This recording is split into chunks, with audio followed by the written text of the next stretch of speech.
हमारे साथ दो खास मेहमान इस समय जुड़ रहे हैं। धनंजय गिरी जो कि प्रवक्ता है भारतीय जनता पार्टी के, और कुमार सौरभ सिंह जो प्रवक्ता है जन सुराज पार्टी के। हालांकि अभी वाकई 50,000 मतों की जो गणना है वो बाकी है, लेकिन कुमार सौरभ जी, ये 20 राउंड तक आगे रहना, आपको उम्मीद है कि 31 राउंड के बाद भी, पूरी काउंटिंग के बाद भी प्रशांत किशोर ही यहां से विजयी रहेंगे? जी श्वेता जी, सबसे पहले आपके माध्यम से बांकीपुर के मतदाताओं को बहुत बहुत आभार व्यक्त करना चाहता हूं अपनी ओर से, और पूरे देश और बिहार के लोगों को मेरा प्रणाम। देखिए, सबसे महत्वपूर्ण ये है कि अभी तक जिस 20 राउंड की आप बात कर रही हैं, यह औपचारिक आपके पास आंकड़ा है। अंदर जो मतगणना है वो लगभग अब समाप्ति की ओर पर, मेरे ख्याल से 2 या 3 राउंड बचा हुआ है। क्या क्योंकि अपडेट मिल रहा है आप लोगों हमारे को? लोग भी हैं। अभी तक श्वेता जी, एक भी ऐसा राउंड नहीं है जहां हम किसी भी राउंड में पीछे हुए हों। दो प्रमुख बातें निकल कर आई हैं कि नितिन नवीन जी का जो स्वयं का बूथ है, वैसे वो दीघा के मतदाता हैं, लेकिन जहां उनका आवास है या बाकी की चीजें हैं, वहां भी जनसुराज अच्छे मार्जिन से जीती है। और जो भाजपा के प्रत्याशी हैं नीरज सिन्हा जी, उनके भी बूथ से जनसुराज जीता है। ये एक बात बिल्कुल क्लियर है कि बांकीपुर के लगभग मतदाताओं ने जाति, धर्म, विचारधारा, इवन राजनीतिक दलों का बंधन तोड़कर प्रशांत जी को अपना आशीर्वाद दिया है। सबसे पहले हम उनके लिए उनका अभिनंदन करना चाहते हैं, उनको धन्यवाद देना चाहते हैं। ये एक नए राजनीति, एक नई शुरुआत है, एक नया उदय है, जहां 242, चाहे वो पक्ष के हों या विपक्ष के हों, प्रशांत किशोर जी अगर उस विधानसभा में बैठेंगे तो मेरे ख्याल से बिहार के मुद्दों को प्राथमिकता मिलेगी। वो 242 विधायक जो कहीं ना कहीं अपने दायित्वों को लेकर बहुत संजीदा नहीं थे, वो 30 सांसद या 6 मंत्री जो केंद्र में हैं, उनका जो स्पीड ऑफ वर्क था वो थोड़ा ढीला था। 7 महीने में सम्राट चौधरी जी की निरंकुश बिहार की सरकार, जिसमें भरत तिवारी की लेकिन हत्या, कुमार नीट सौरभ जी, अभी छात्रा की थोड़ी हत्या। देर के लिए विक्ट्री स्पीच हम थोड़ी देर के लिए बचा लें, अगर आप madam I will be very honest with you. हाँ, मैं किसी अहंकार में ये बातें नहीं कह रहा। जी, हम लोग सब लोग उसके फाइनल आंकड़े का इंतजार करेंगे। हाँ। लेकिन आपको भी पता है, हमको भी पता है कि आगे का रास्ता क्या है। धनंजय जी, और चूंकि देखिए, बहुत सारी चीजें उस समय से बदली। नीतीश कुमार मुख्यमंत्री नहीं है, सम्राट चौधरी मुख्यमंत्री हैं। मैं मानती हूं कि एक बाइपोल का रिजल्ट आपको पूरी तरीके से कोई एक मैंडेट नहीं देता है, लेकिन संकेत, थोड़े से संकेत तो देता है। और खासकर बांकीपुर जैसा सीट, जिस पर हमने नवीन किशोर जी को जीतते हुए सालों तक देखा, फिर नितिन नवीन जी को भी जीतते हुए देखा, लेकिन आज जब भरत तिवारी एनकाउंटर हो चुका, आज जब जेनजी वाला आंदोलन हो चुका, आपको लगता है कि मुद्दे कुछ ऐसे बदले हैं कि इस समय आप लोग इस तरह से पिछड़ रहे हैं? श्रोता जी, पॉलिटिक्स पर आपकी पैरी नजर की मैं प्रशंसा करता हूं। जो आपने कहा कि विपक्ष के लिए जो स्पेस है वो तेजस्वी जी के पास रहेगा कि पीके के पास रहेगा, ये देखने वाला विषय होगा, क्योंकि सरकार हमारी वहां स्टेबल है। 202 सीट पर हम जीत करके आए हैं, और जनता ने हमें मैसिव मैंडेट दिया है, और उस मैसिव मैंडेट के साथ हम सरकार में, पिछले 20-22 सालों से हम सरकार में हैं, जन सरोकार में हैं। बिहार को हम वहां से निकाल करके लाए हैं, कट्टे और गोलियों की गूंज से गुंजायमान बिहार को आज चौड़े सड़कें, पक्की सड़कें और बढ़ती हुई अर्थव्यवस्था के रास्ते पर लेकर के हम अग्रसर हुए। 202 का मैसिव मैंडेट जिस जनता ने हमें दिया, उस जनता के कदमों में हम सर झुका करके जो भी जनता आशीर्वाद दे रही है, जो भी जनता का मैंडेट होगा, उसको हम स्वीकार करेंगे। हाँ, पीके जी का एक लंबे समय से चला, और 6 महीने पहले ही उनकी बुरी तरह से हार हुई, मुश्किल से कहीं कहीं उनकी जमानत बची होगी। और जनता जो अभी निर्णय करेगी, जनता के निर्णय के साथ हम जाएंगे। और भारतीय जनता पार्टी के नेताओं की खासियत है कि क्या हार में, क्या जीत में, किंचित नहीं भयभीत में। हम लोगों को जनता जो भी आशीर्वाद देगी ना, हमने कभी ईवीएम पर आरोप मढ़ा, न कभी प्रशासनिक, ये तो मानना पड़ेगा ना कि भाई ईवीएम पर कोई आरोप अब नहीं लग सकता है, अब प्रशासनिक दुरुपयोग का आरोप नहीं लग सकता है। जनता ने जो आशीर्वाद दिया है, जो भी आगे चल रहा है, हालांकि अभी रिजल्ट नहीं आया है, जब तक रिजल्ट नहीं आता है, कुछ हार या जीत 21वें राउंड जो मैं स्क्रीन पे देख रहा हूँ, 31 राउंड तक होना है वोट। तो अब देखते हैं क्या जनता आशीर्वाद देती है। और सबसे बड़ी बात ही होगी कि जनता ने भर भर के हमें आशीर्वाद दिया। 6 महीने पहले ही चुनाव हुए थे, और हमें 202 के मैंडेट के साथ, महती आशीर्वाद के साथ बिहार में काम कर रहे हैं। हाँ, ये विपक्ष में अब कांग्रेस के पास विपक्ष का दायित्व रहेगा, कि पीके के पास, कि एकला चलोले के पास रहेगा, कि आरजेडी के पास रहेगा, किसके पास रहेगा, वो देखने वाली चीज होगी, जो आपने अपने विश्लेषण में बताया। हमारे पास तो मैसिव मैंडेट है, जनता का भरपूर के आशीर्वाद प्राप्त है। नहीं, वो तो सही बात है कि 6 महीने पहले बिहार की जनता ने पूरी तरीके से भारतीय जनता पार्टी और जनता दल यूनाइटेड को अपना पूरा मैंडेट दिया, लेकिन क्या बड़े संकेत यहां से निकल सकते हैं? कुमार सौरभ जी, मैं आऊंगी आपके पास। रोहित सिंह भी हमारे संवाददाता वहां से जुड़ गए हैं। रोहित, 21 राउंड की अब तक वोट काउंटिंग हो गई है, यानी 10 राउंड अभी बाकी हैं। हालांकि वहां पर अनौपचारिक रूप से बहुत सारी जानकारियां और भी उपलब्ध होती हैं काउंटिंग सेंटर्स पर, लेकिन ये जो कुल आंकड़ा हमारे सामने 42,159 वोटों के साथ प्रशांत किशोर के आगे चलने का है, ये एक भले एक पार्टी इसे पूरी तरीके से किनारे करना चाहे और एक पार्टी इसे पूरी तरीके से अपना जीत दिखाए, लेकिन संकेत तो बहुत बड़े निकलेंगे। रोहित,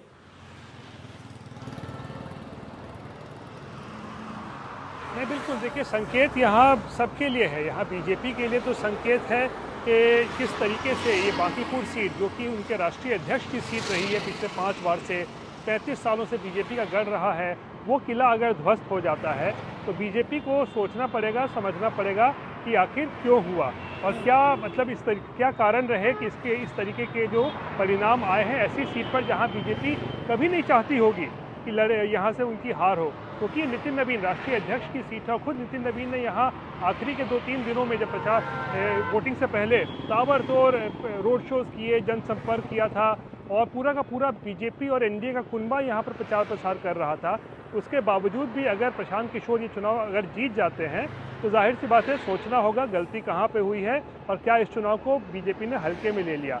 लेकिन दूसरी तरफ ज़्यादा बड़ा संकेत जो मुझे लगता है वो तेजस्वी यादव के लिए है, क्योंकि देखिए ऑपोजिशन स्पेस जो है, अब एक तरीके से कहें तो प्रशांत किशोर उस ऑपोजिशन स्पेस में जो है वो प्रवेश कर चुके हैं। अगर ये चुनाव वो जीत जाते हैं, कल से अगर माननीय विधानसभा में प्रशांत किशोर की एंट्री हो जाएगी तो वो तेजस्वी यादव जो नेता प्रतिपक्ष हैं और उनको ये एक तरीके से कहें तो अपने आप को इसमें रहते हैं कि मैं नेता प्रतिपक्ष हूँ और विपक्ष की आवाज मैं उठा रहा हूँ, तो कल से ये होगा कि अब रोहित, यही होता था ना, जो यंगस्टर्स थे, जो युवा पॉपुलेशन जो पिछले चुनावों तक हमें तेजस्वी के साथ चलता हुआ दिखता था, इस बार कम से कम जब तक प्रशांत किशोर ने ये नहीं कहा था कि वो चुनाव नहीं लड़ रहे हैं, वो तब तक उनकी तरफ से रुझान दूसरी तरफ हो चुका था, जनसुराज की तरफ।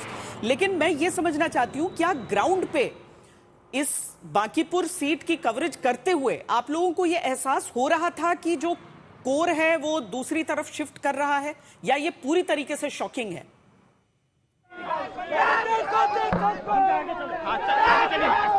आगे चलिए, आगे चलिए, आगे चलिए, आगे चलिए।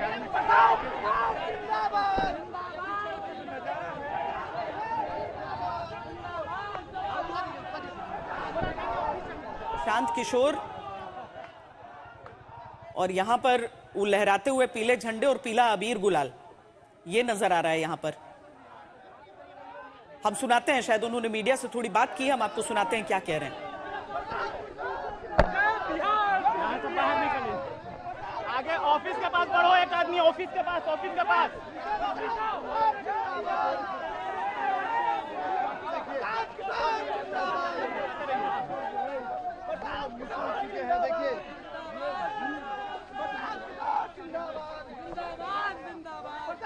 ये तस्वीर आप देख रहे हैं, प्रशांत किशोर बढ़ रहे हैं आगे। और कुमार सौरभ जी, जो आप बात कह रहे थे कि जो काउंटिंग सेंटर है वहां से आप लोगों को अलग खबर आ रही है, लग रहा है इसीलिए यहां पर ये पूरा जश्न दिख रहा है। बिल्कुल सही कहा आपने श्वेता जी। मैं आपको बड़े जिम्मेदारी के साथ ये कह रहा हूं कि आपके पास जो आंकड़े हैं और हमारे पास जो सूचना है उसमें लगभग 4 से 5 राउंड का फर्क है, इनफैक्ट उससे ज्यादा का। और जब आखिरी बार मैं आपके साथ डिबेट पर बैठा हूं उस समय 26 से 27 राउंड की काउंटिंग लगभग समाप्त हो गई है। और हमारे पास जो आंकड़े, इनफैक्ट मैं कोट नहीं करूंगा क्योंकि आधिकारिक आंकड़ों को आने देते हैं, कयास लगाने की जरूरत नहीं है। विषय ये है श्वेता जी कि देखिए, इस चुनाव से पहले किस प्रकार के शब्द, किस प्रकार के कैंपेन और किस प्रकार के दावे किए जाते थे। ये गढ़ बताया जाता था, दुर्ग बताया जाता था, किला बताया जाता था। ये राष्ट्रीय अध्यक्ष की सीट है, ये भाजपा के राष्ट्रीय अध्यक्ष की सीट है, ये वो सीट है जहां 30 वर्षों से भाजपा हारी नहीं है। वहां प्रशांत किशोर जी के जमानत जब्त और पता नहीं, मैं उन शब्दों में जाना भी नहीं चाहता हूं, जिस प्रकार का कैंपेन भारतीय जनता पार्टी ने किया, और उससे उससे भी ज्यादा सबसे जो चौंकाने वाली चीज थी जो बिहार ने देखा, कि राष्ट्रीय जनता दल के समय में भी, वो जंगल राज के समय में भी इस प्रकार की प्रशासनिक गुंडई और भाजपा के लोगों का जो रूप देखा है बिहार ने। बोरिंग रोड, आप भी पटना की हैं, आप भी बिहार से हैं, बोरिंग रोड जैसे रिहायशी जगह पर जिस प्रकार का उदंडता किया जा रहा था चुनाव के दौरान, नहीं, कुमार या सौरभ जी पुलिस ये के भी बात द्वारा समझाइए, थानों में बिठाया आपको जा रहा। बीजेपी के प्रवक्ता ये कह रहे हैं कि देखिए 6 महीने पहले ही हम लोगों ने इतना बड़ा मैंडेट हासिल किया। मैं आपसे ये समझना चाहती हूँ, हालांकि क्योंकि जनसुराज के कार्यकर्ताओं में उस समय बड़ी निराशा हुई थी जब प्रशांत किशोर ने ये कहा था, ऐलान किया था कि मैं चुनाव नहीं लड़ूंगा। क्या अगर वो चुनाव लड़ते तो तस्वीर दूसरी होती, या फिर 6 महीने में और 6 महीने के मुद्दों में कुछ बदला है? जी बिल्कुल, बहुत बदलाव है। पहला तो अब what bygones are bygones, Shweta ji, अगर उस समय वो लड़ते तो क्या होता, नहीं लड़े तो उसका क्या फायदा हुआ। लेकिन ये आपने सही पूछा कि भाई 7 महीने में क्या बदल गया है। 3 चीजें बदल गई हैं श्वेता जी। पहली बात, आप देखें पिछले 3 दशक में जितने भी चुनाव एनडीए ने लड़े हैं वो लगभग नीतीश कुमार जी के चेहरे पर लड़ा है। ये पहला चुनाव है जो सम्राट चौधरी के चेहरे पर लड़ा जा रहा है। तो इसीलिए मेरे नेता ने कहा कि ये रेफरेंडम होगा कि बिहार में सम्राट चौधरी स्वीकार हैं कि नहीं, इसलिए कि जनादेश 25 से 30 फिर से नीतीश और बिहार के 40,000 करोड़ को फेंक कर 10,000 रुपए और 2 लाख का वादा कर लिया गया था। दूसरा जो सबसे बड़ा चेंज है कि पिछले 7 महीने में एज अ गृह मंत्री या एज अ मुख्यमंत्री एक निरंकुश शासन रहा है। नीट छात्रा की हत्या, भरत तिवारी की हत्या, बेगूसराय में नृशंस बलात्कार, और जो है आप नालंदा में 2 दलित युवकों की हत्या, ऐसे असंख्य, दिल्ली में पांडव की हत्या, और वहां सरकार की उदासीनता और सरकार का अहंकार कि हम कुत्ता बिल्ली को खड़ा कर देंगे तब भी जीत जाएंगे। आप यहां देखिए 201 विधायक जो है, 40 स्टार प्रचारक, 35 जो है मंत्री, 45 विधान पार्षद, और सभी पूर्व सांसद, पूर्व मंत्री, पूर्व विधायक, और उसके साथ साथ हजारों कार्यकर्ताओं की फौज। क्यों भाई, आप तो 30 वर्ष से बांकीपुर में थे, इसकी जरूरत क्यों पड़ी? जरूरत तो थी नहीं, राष्ट्रीय अध्यक्ष जी की सीट थी भारतीय जनता पार्टी की। राष्ट्रीय अध्यक्ष जी को भी अंत में आकर इमोशनल अपील करना पड़ा कि हम यहां गलियों में खेले हैं, चौराहे पर चाय पीना पड़ा। तो ये पता था भारतीय जनता पार्टी को कि बांकीपुर के मन में क्या चल रहा है, प्रशांत किशोर जी को लेकर उनके मन में क्या चल रहा है। पहली बार पार्टी को नहीं, उम्मीदवार को चुना है बांकीपुर ने। बांकीपुर ने एक ऐसी आवाज दी है जो सिर्फ बिहार के विधानसभा में नहीं, अब दिल्ली तक उसकी आवाज गूंजेगी। वो जब कहेंगे कोई बात तो सीरियसनेस के साथ बिहार के 242 विधायक, यहाँ की सरकार और केंद्र की सरकार भी, बिहार को प्राथमिकता मिलेगी। वो 30 सांसद एनडीए के डबल इंजन के सरकार के 201 202 विधायक, कहां काम हो रहा है, कौन सी योजनाएं आई, 6 मंत्री हैं केंद्र में। ये सब मोदी जी को अब दिखेगा कि अगर बांकीपुर हराया जा सकता है तो इनको कहीं भी हराया जा सकता है, और यही बात बांकीपुर से निकल कर जाएगी। धनंजय गिरि जी, आपकी पार्टी का हालांकि ये हमेशा अप्रोच रहता है कि जितनी शिद्दत से आप लोग जीत का जश्न मनाते हैं उतनी ही शिद्दत से आप लोग एक हार का पूरा आकलन करते हैं। यानी मैं समझ सकती हूं कि अभी जब नतीजा आएगा, मैं एक बार फिर कह रही हूं कि भले ही कुमार सौरभ जी अभी कह रहे हैं कि जीत हो चुकी है, लेकिन ऐलान का इंतजार सबको करना पड़ेगा। 21 राउंड वोटिंग, 21 राउंड काउंटिंग के साथ हमारे सामने जो आंकड़ा है, और प्रशांत किशोर के समर्थक जिस तरीके से इस समय सेलिब्रेट करते हुए धनंजय दिख रहे हैं तस्वीर में, मुझे लगता है कि बांकीपुर का आकलन बहुत गहराई में जाके करना पड़ेगा। सुधा जी, भारतीय जनता पार्टी हर चीज का आकलन करती है, और हम कई चुनाव हारते हैं, हारने के बाद जीतते हैं, और लगातार हारते हारते जीतते रहे हैं। हार को भी गले का हार और जीत को जनता का प्यार समझ के स्वीकार किया है। और हमारे साथी प्रवक्ता जो कह रहे थे कि इतने विधायक लगा दिए, इतने मंत्री लगा दिए, भाई भारतीय जनता पार्टी दुनिया का सबसे बड़ा राजनीतिक दल है।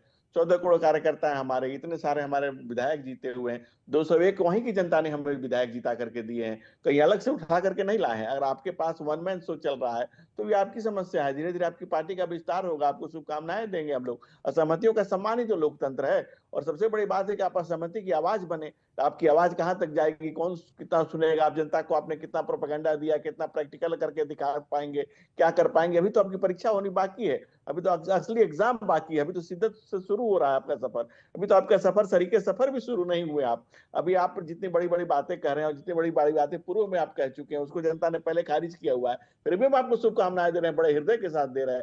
लेकिन बहुत आप बहुत इतने लोग लाए, धन्यवाद, कहां से लाए, कहीं पकड़ के तो नहीं लाए थे। बहुत बहुत विधायक धन्यवाद वही आपका। हमारी जनता ने जिताया था, मैं 40 30 सेकंड स्टार दीजिएगा प्रचारक वहीं के लोग हैं हमारे, मुख्यमंत्री धनंजय हमारे भाई, वहीं से मुझे चुनकर 30 के आए कुमार सेकंड हैं। का सौरभ जी सभी रुकिए, जगह से चुनकर मैं के आपको लोग समय करके आए। दूंगी, उनको मैं आप- कंप्लीट कर लेने मैं आपके दीजिए बीच जी। मैं आपके बीच में कहाँ बोला था। आप तो इतने ज्यादा उतावले हो रहे हैं कि प्लीज बीच में भी कंटिन्यू, बोलने प्लीज जा रहे हैं। मैं तो आपको कितना ध्यान से सुना, कितना असहमतियों का सर सम्मानित प्लीज लोकतंत्र है। कंटिन्यू। अभी तो आपके बोलने का समय भी नहीं शुरू हुआ है ठीक से, अभी तो आधे सफर में है। श्वेता जी, हम तो भारतीय जनता पार्टी का चिंतन मनन की प्रक्रिया लगातार जारी रहती है, और आप देखें तो बहुत से ऐसे, जो 18 में हम गोरखपुर सीट आ रहे थे, लेकिन लोगों को लगा कि नहीं खत्म हो गया, मैजिक खत्म हो गया। 2019 में हम 303 सीट जीत करके आए।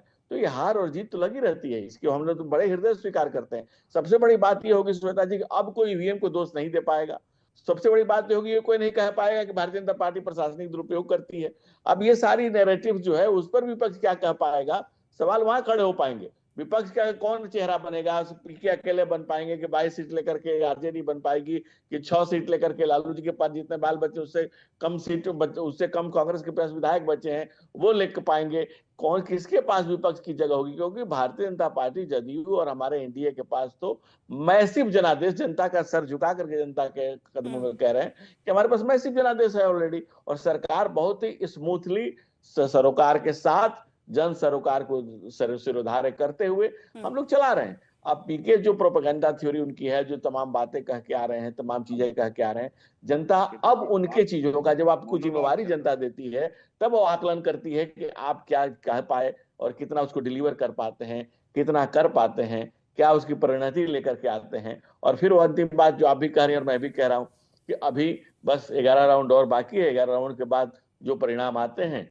उसको सर झुका करके, लोकतंत्र में सर झुकाना पड़ता है जनता के कदमों में, सियासत में हाथ सरदारी नहीं आती। सर झुका के मुद्दों की तरफ देखना पड़ेगा, क्योंकि भले ये बात सही है कि जिस तरह का मैंडेट बीजेपी को, एनडीए को है यहां पर, उसमें किसी भी तरीके से उस सरकार को कोई अभी परेशान नहीं कर सकता है, डगमगा नहीं सकता है, लेकिन एक अकेले व्यक्ति से ही शुरुआत होती है हर लड़ाई की। कुमार सौरभ जी, एक छोटे से ब्रेक का वक्त हो चला है, ब्रेक के बाद फौरन आप उन सभी मुद्दों पर जवाब दें, और साथ ही इस मुद्दे का जवाब तो जरूर दें जो आपके सभी विरोधी अभी बोलेंगे कि केवल एक व्यक्ति, उसके आगे क्या।